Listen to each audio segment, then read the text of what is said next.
Perfecto. Entonces, para esta jornada tenemos nosotros previsto, una vez que hemos terminado ya con el factor humano dentro del sistema vial y de tránsito, tenemos precisamente el factor vial. Y dentro del factor vial tenemos la clasificación de las vías.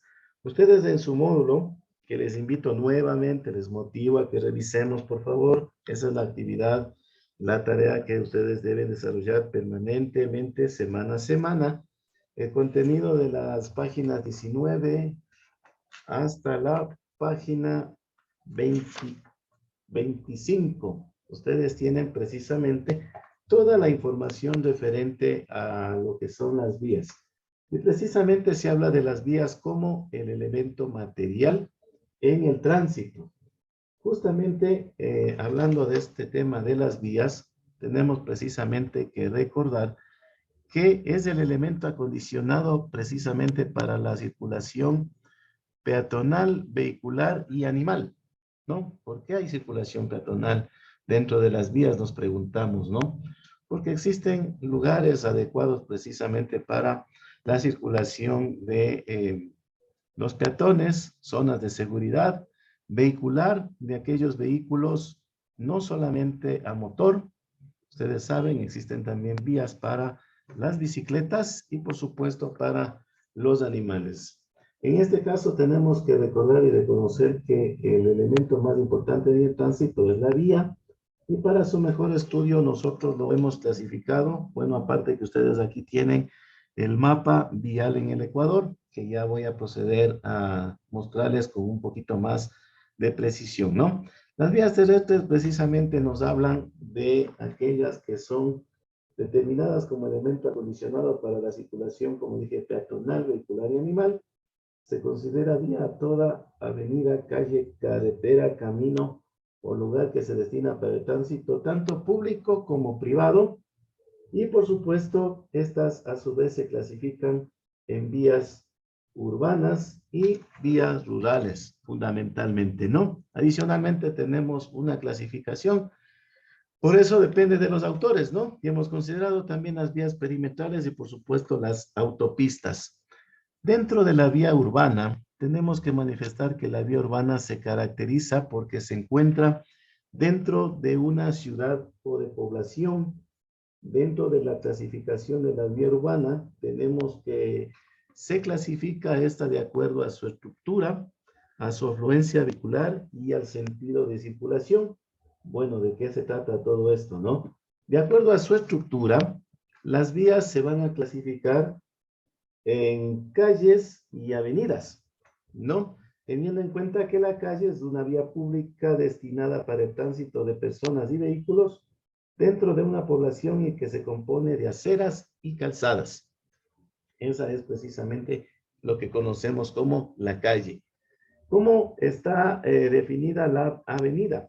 Es una vía pública urbana igualmente, generalmente dividida por islas de seguridad, conocidas también como parterres, y precisamente compuestas de dos o más calzadas, una para cada sentido de circulación, y en las que por supuesto en cada una de ellas existen uno o más carriles de circulación, ¿no? Eso tenemos que guardar en consideración. De acuerdo a la clasificación que nosotros contamos, tenemos, precisamente se habla de la clasificación de las vías urbanas por su afluencia vehicular. Y es sabido entender que depende cómo en las calles se categorizan las vías principales y las vías secundarias, o el equivalente, ¿no? Principales son las longitudinales y transversales son las secundarias.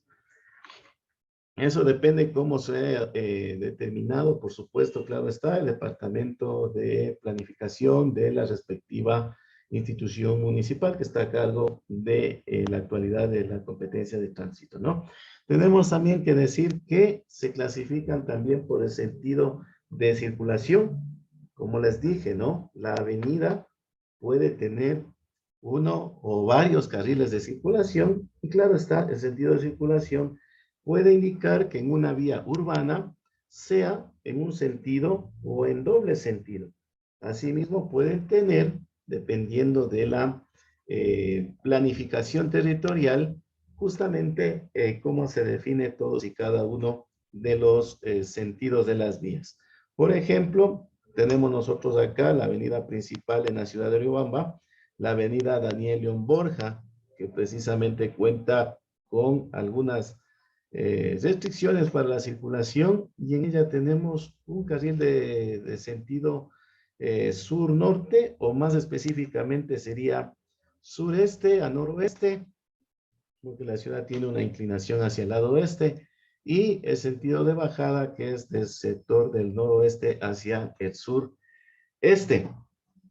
No, tenemos adicionalmente también ya las avenidas, la avenida Lizarzaburu, que de ella sí podemos hablar que cuenta con el respectivo parter, sí, justamente el parter de división, y tiene dos carriles de sentido de subida, podríamos decirlo, y dos carriles de sentido de bajada. En la zona urbana en sí, también tenemos algunas vías que cuentan con circulación en doble sentido, ¿no? No sé, ahorita se me viene a la mente, es ¿cuál tenemos? La Carlos Zambrano, entre el tramo de la Daniel Borja hasta la Gonzalo Dávalos, ¿no?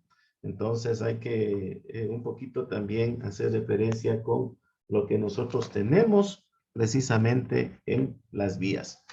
Y hablando de las vías urbanas, como ustedes pueden darse cuenta, hablamos un poquito de calzada, hablamos de acera, hablamos de carriles, y tenemos que hacer justamente referencia a cada una de las partes que ya habíamos mencionado anteriormente. Entonces, una vía urbana tiene las siguientes partes. La calzada es precisamente la parte pavimentada o afirmada de la vía pública. También tiene recubrimiento de adoquín, ¿no? Obviamente en las ciudades ya no podemos hablar de que existe calzada con lastre o con base, queda a nivel de base, salvo existiera en algunos de los sectores, estaríamos hablando de una deficiencia de la atención de los servicios públicos por parte de la institución encargada, pero en las ciudades, por lo general, en la parte urbana, tenemos un recubrimiento de asfalto o de adoquinado en la vía pública. Estas están destinadas precisamente para la circulación de los vehículos, también de animales, la flora de la fauna, y justamente tenemos que estar comprendida entre los bordes del camino y las aceras, ¿no? Ya vamos a ingresar más luego a una aplicación que podemos nosotros claramente distinguir los elementos de las vías urbanas, ¿no? Sí me gustaría hacer esa actividad con ustedes. Otro de los elementos que forman parte de la vía urbana es precisamente el carril. Es el espacio que se delimita justamente dentro de una calzada, es decir, una calzada puede tener uno o varios carriles precisamente destinado al tránsito de una sola columna de vehículos en un mismo sentido. Tenemos el parter, que algo ya estuvimos hablándoles al respecto. El parter es la vereda o es una isla de seguridad central en las vías, sobre todo en aquellas vías que les consideramos avenidas. Justamente cuentan con este parter que justamente divide el sentido de circulación y sirve de refugio para los peatones. Es otra zona más de seguridad para los peatones, ¿no? Muchos inclusive de estos parteres eh, cuentan con plantas ornamentales, ¿no? Embellecen también el ornato de las ciudades, sí, en muchas de las ocasiones, ¿no? Tenemos igual que hablar de la acera, o como muchos también lo conocen, la vereda. Precisamente esta es la parte elevada de la vía pública, delimitada, por supuesto, por el bordillo, ¿sí? Que sirve para el uso exclusivo, estricto de los peatones, ¿sí? Tenemos también las intersecciones. Las intersecciones son lo que conocemos nosotros comúnmente como las esquinas, ¿no? Las esquinas son precisamente las intersecciones, es el cruce de dos o más ejes de la vía. Una vía longitudinal se cruza con una vía transversal y ahí tenemos las intersecciones. Tenemos que hablar precisamente del paso peatonal. Si bien es cierto, es parte de la señal de tránsito, pero también es muy imprescindible dentro de la zona urbana. ¿Por qué? Porque permite que justamente nosotros cuando ejercemos el rol de peatones como usuarios de las vías, circulemos por ahí en una zona conocida de seguridad, o paso cebra también se le conoce, y en concreto es nuestra zona de seguridad como peatones.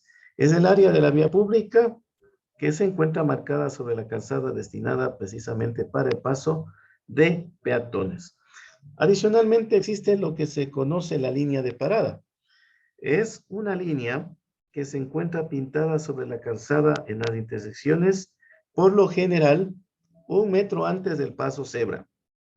¿Sí? Muchas de las intersecciones aquí en la ciudad sí hemos visto, sí podemos diferenciar, sí podemos notar, nos podemos dar cuenta que es una línea continua que atraviesa la calzada y está delante del paso peatonal, sirve de límite para la detención momentánea de los vehículos. ¿Qué significa esto? Que todo vehículo debe detenerse precisamente en esta línea de parada y no debe invadir con ninguna de las partes del vehículo el paso peatonal. Sí, es un margen de seguridad que se le entrega al usuario. ¿Qué tenemos de respecto del badén? El badén es el lugar construido a los lados de la calle por donde corren las aguas. Badén, o para que nosotros más o menos le identifiquemos, puede ser una cuneta de desagüe. Esto particularmente existe en las grandes ciudades donde se ha demostrado que la capacidad pluviométrica es demasiado grande y probablemente puede haber invasión de la acumulación del agua lluvia o sedimentos y se implementa por lo general en las zonas amplias, ¿no? Aquí yo en la ciudad de Riobamba, la verdad, no he visto, no he visto, créame que lo he visto en las ciudades, en las grandes ciudades, en Quito, existen este tipo de badenes que están precisamente construidos e implementados. Tenemos el contén, o precisamente el contén es el bordillo, como le conocemos nosotros comúnmente. Está entre el borde de la calzada y delimita justamente la acera. Está entre la acera y la calzada. Es el bordillo, ¿sí? ¿Quién no ha conocido o ha visto o ha identificado el bordillo, no? El bordillo a veces se lo hace de hormigón armado. Hay bordillos prefabricados, ornamentales, ¿sí? Tenemos precisamente como parte de la vía al portal. Precisamente es el límite de la propiedad privada y separa con lo público. Es la puerta de nuestra casa. Es el portal, es el acceso a un negocio, a una institución, a una oficina, a una vivienda. ¿Sí? Tenemos también que considerar dentro de las partes los pasos a desnivel. Sí tenemos, sí contamos aquí en la ciudad con varios pasos peatonales a desnivel o paso elevado. Lo que no tenemos es paso subterráneo. Esperamos que el avance de la ciencia, la ingeniería, los recursos también económicos disponibles permitan que en algún momento podamos contar en nuestra ciudad con un paso peatonal subterráneo, ¿no? Acá tenemos pasos elevados en el ingreso a la Escuela Politécnica, el ingreso a la Universidad Nacional de Chimborazo, en la terminal terrestre, en el sector de Colegio Edmundo Chiriboga. Me parece que son los únicos que existen aquí en la ciudad y precisamente son, o es el área construida especialmente para dar seguridad a los peatones al cruzar una vía, ¿no? Que a veces resulta incómodo, resulta molesto, no lo utilizamos con mucha frecuencia porque consideramos que es una pérdida de tiempo. Tenemos también como parte de la vía urbana la ciclovía. Bueno, ante lo cual yo sí tengo mis reparos que no fue realizado técnicamente aquí en la ciudad de Riobamba, pero por lo menos podemos decir que bien o mal existe, ¿no? Bien o mal existe. En el primer intento lo realizaron por la calle Veloz, fue inoficioso ese intento, tuvieron que retirarlo inmediatamente y ahora lamentablemente está cruzando por las vías transversales de la ciudad, lo que genera peligro y un riesgo latente para los usuarios en bicicletas, ¿no? Pero bueno, hablando de la ciclovía en sí como parte de la vía urbana, tenemos que decir que precisamente está o estaría específicamente acondicionada para el tráfico exclusivo de bicicletas, con una señalización horizontal vertical correspondiente, cuyo ancho va a permitir el paso seguro de estos vehículos, ¿no?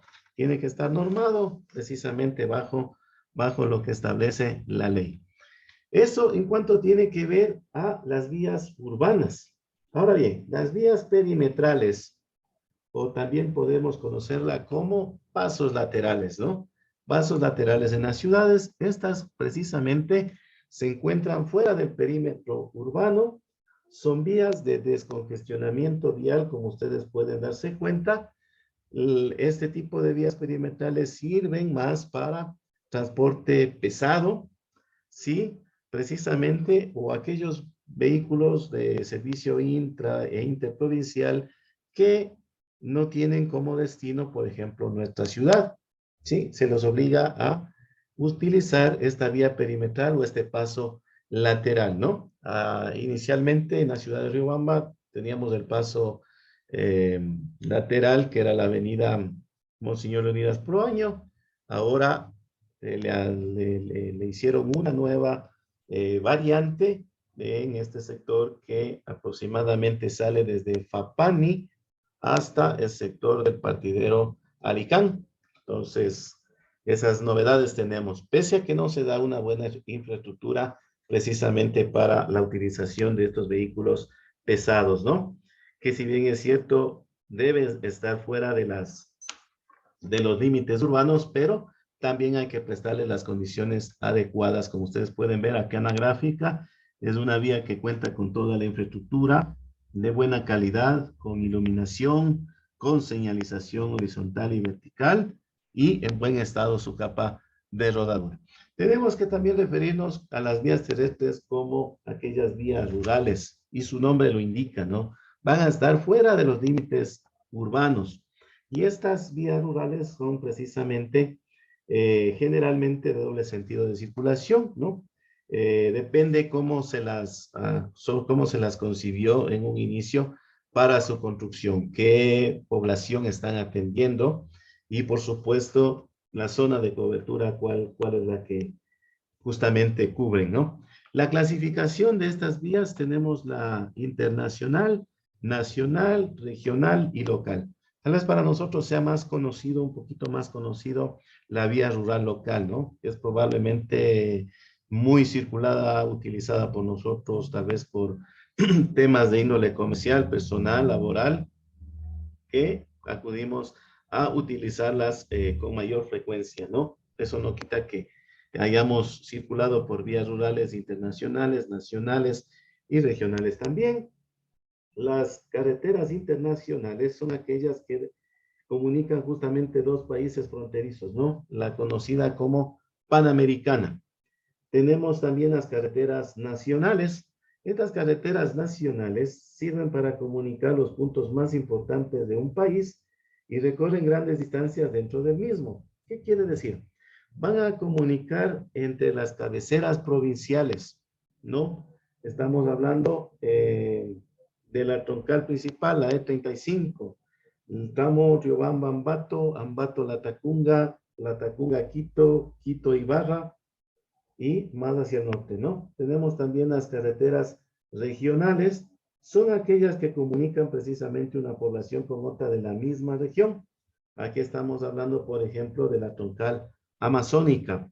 Tenemos también las carreteras locales o vecinales, que son aquellas que comunican, sirven para que nos traslademos de una población, pues en la cabecera provincial o cabecera cantonal hacia lugares un poquito más apartados, más alejados. En el caso de la región sierra, estamos hablando hacia comunidades, hacia parroquias, y en el caso de la zona costera, hacia recintos, así están conocidos, ¿no? Precisamente la vía rural, a la parte como la vía urbana, también tiene partes, ¿no? Y guarda muchísima similitud precisamente en esta categorización con las vías urbanas. No, se repiten algunos conceptos. Por lo tanto, tenemos la calzada, que es, como les dije, la parte pavimentada. En este caso, en los caminos rurales, no todas son asfaltadas, tienen tratamiento superficial bituminoso, tienen un nivel de surrasante o están con, con lastre en buenas condiciones, obviamente, porque justamente los organismos encargados de su mantenimiento deben, de acuerdo a sus competencias, hacer permanente repotenciación de las mismas, ¿no? No tiene que haber un descuido y tienen que hacer trabajos precisamente en tiempos de verano para que en épocas invernales no haya afectaciones en este sentido, ¿no? Bueno, es una de las competencias que tienen estas instituciones. Comprendida precisamente entre los bordes del camino y las bermas destinadas a la circulación de los vehículos y animales. Hablando de carriles, también las vías rurales, como les decía, es el espacio delimitado dentro de la calzada destinado al tránsito de una columna de vehículos o varias columnas de vehículos, porque hablábamos que había las vías rurales internacionales, nacionales y regionales. Tenemos también el cruce, es considerado una parte de la vía rural. El cruce es el espacio o es la intersección precisamente entre dos o más vías de uso público o privado. No sé aquí dónde podemos hacer la analogía de cruce. Cuando ustedes van a la Reserva Faunística Chimborazo, ¿no? Precisamente están al ingreso a la parroquia de Calpi. Ahí tenemos la presencia de un cruce. Tenemos también en la salida a San Luis, tenemos igual un cruce.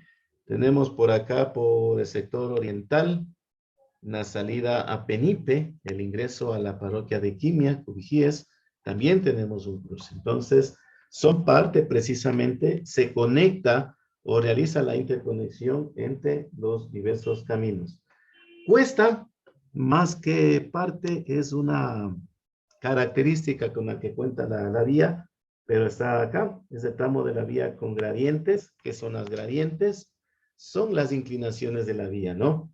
Aquellas que, por ejemplo, nos permiten, cuando la trayectoria de la vía es totalmente recta, ver a una larga distancia, ¿no? O en su defecto, también, pese a ser una trayectoria recta, no podemos ver con total claridad a la distancia, ¿no? Eso se considera gradiente dentro de los términos viales. Tenemos precisamente también la berma o espaldón también. Me olvidé en la explicación anterior, la berma también es conocida como berma o espaldón y es precisamente una faja lateral adyacente de la carretera pavimentada, lo que queda detrás de la línea blanca. Sí nos hemos preguntado alguna vez para qué servirá este espacio, ¿no? Este es, a veces sirve como carril de descanso, sirve precisamente e inicialmente para lo que algún momento hablábamos, circulación de peatones, de animales, de ciclistas, precisamente la berma o espaldón que se la debe dejar obligatoriamente cuando se construye una carretera y justamente está destinada a soporte lateral de la base, de las capas superficiales. Bueno, también tiene un fin constructivo de la calzada, eventualmente para una parada de emergencia de los vehículos, como les decía, para realizar una reparación, cambio de un neumático, etcétera. Tenemos el andén también. Este andén, a la par de lo que les decía la berma, tiene similares funciones, ¿no? Inicialmente tenemos que dejar nosotros una berma o espaldón a un costado de la vía, pero el andén justamente es parte de esta berma o espaldón y sirve para el cruce de los peatones, como les dije anteriormente. Cunetas. Bueno, ¿qué son las cunetas? Ustedes sí se habrán encontrado con este tipo de estructuras, especialmente en la carretera Panamericana Norte. Hablemos de un tramo pequeño, ¿no? Riobamba-Ambato, sector Urbina. Tenemos a los costados lo que se denomina las cunetas. ¿Para qué sirven las cunetas? Sirven precisamente para recoger el agua lluvia, ¿no? O el agua por algún tipo de crecientes y que ésta no afecte a la estructura del camino. Y está formado en un ángulo con la calzada, ¿no? Justamente como ustedes pueden ver. Sí. Listo. Tenemos otra de las partes de las vías terrestres rurales, la curva, ¿no? ¿Qué vía no cuenta con una curva? Por más radio pequeño o radio ampliado, ¿no? Por ejemplo, hablando de curva, aquí tenemos por suerte mucho material para ilustrarles a ustedes, hacerles recordar también el sector de San Andrés. Antes de llegar a San Andrés, tenemos nosotros una curva que se denomina de retorno, que giran ustedes totalmente hacia el lado derecho, terminan esa curva e inmediatamente la retomamos hacia el lado izquierdo, ¿no? Y es un fenómeno un poquito particular ahí. Hay que saber tomar bien la curva porque la fuerza centrípeta nos lleva hacia afuera de la trayectoria. Entonces, ahí tenemos un ejemplo clarísimo de lo que es una curva llevada a su máximo límite, ¿no? Tenemos ahí dos curvas. Estas son conocidas como curvas de retorno. Están justamente en el tramo de la vía pública y, por supuesto, cambian la dirección de la trayectoria, ¿no? Recta, muchas de las ocasiones, cuánto quisiéramos conducir solamente por una vía que sea totalmente recta, no cambia de dirección, pero también tiene su peligro, como les dije en algún momento. Genera aparición de microsueños, en donde hay que guardar mucho cuidado. Por lo general, vías rectas, nosotros tenemos en el sector costero, ¿no? Vía la costa, ahí tenemos ese tipo de trayectos. Tenemos también curva de reducida velocidad, perdón, sí, curva de reducida velocidad. En este caso, visibilidad, perdón, de reducida visibilidad. Aquí ya más tiene que ver con factores meteorológicos, el tiempo, la presencia de neblina.